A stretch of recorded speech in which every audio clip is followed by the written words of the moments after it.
Today I continue studying learning English with friends with a very hilarious clip named Rachel puts on a sexy dress, but then so in the scene Rachel was with a guy.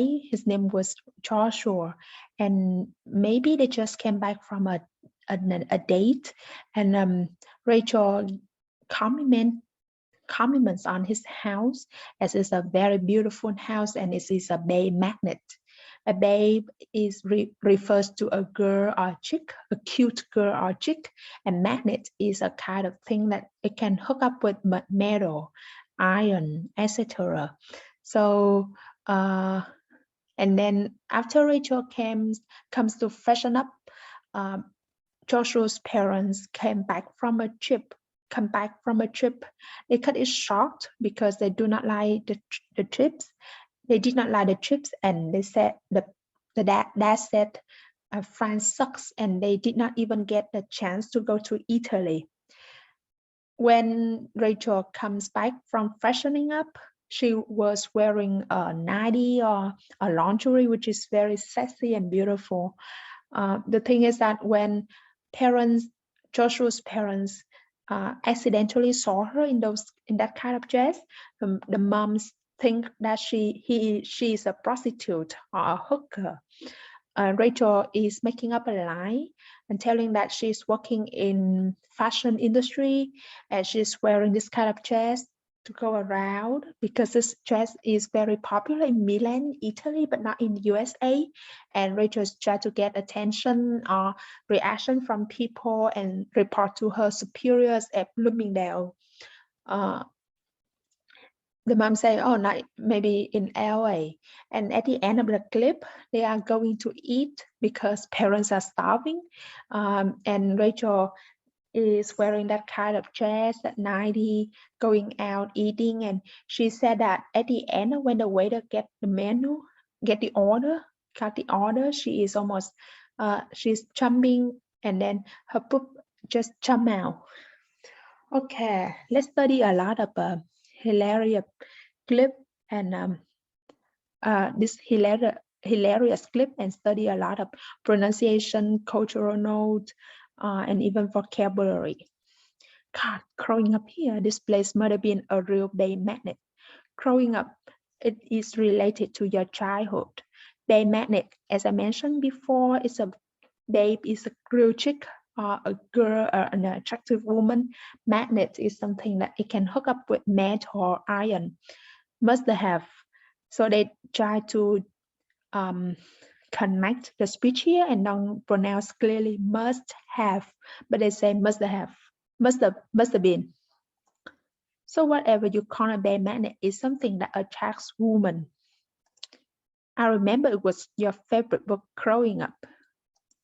He still believes every lie that my mom told us growing up, not me. I caught on early. Growing up, like you from your childhood until you are a teenager, adolescent.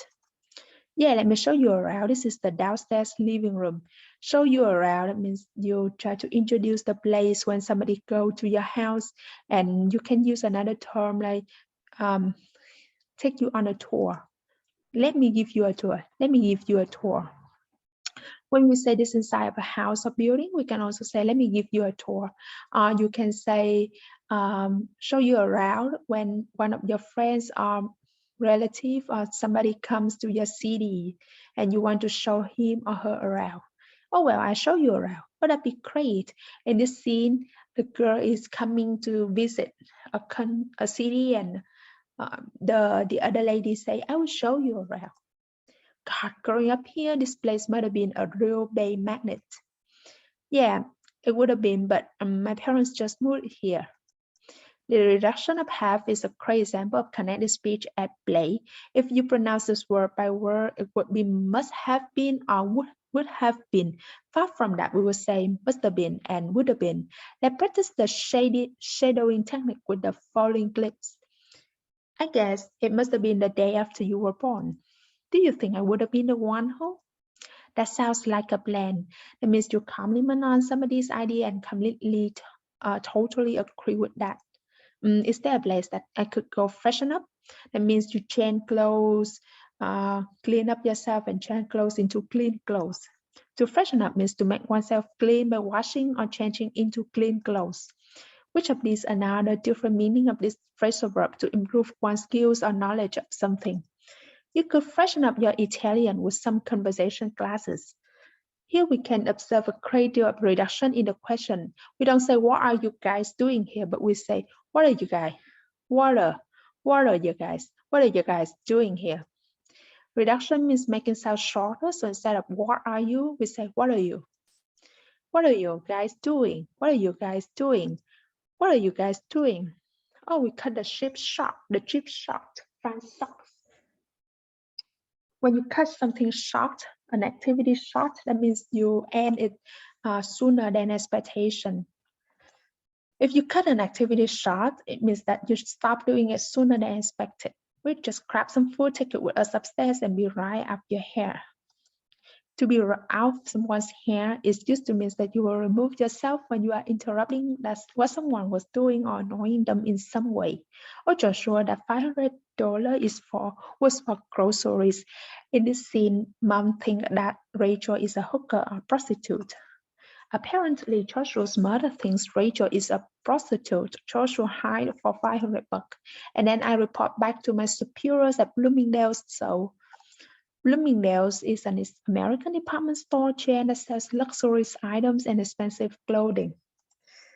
Well, we are starving. Why don't we just go get something to eat? What's another way we could say this? We are famished. We are dying of hunger. We are so hungry we could eat a horse. We can use our own three of the wait list to replace the word starving. I'm famished. What do I want? But on a more serious note, starvation refers to the continuous condition of not eating enough food. Yeah, well, haha, no use wasting this baby just lying around the house. Okay, that's it, and I'm done.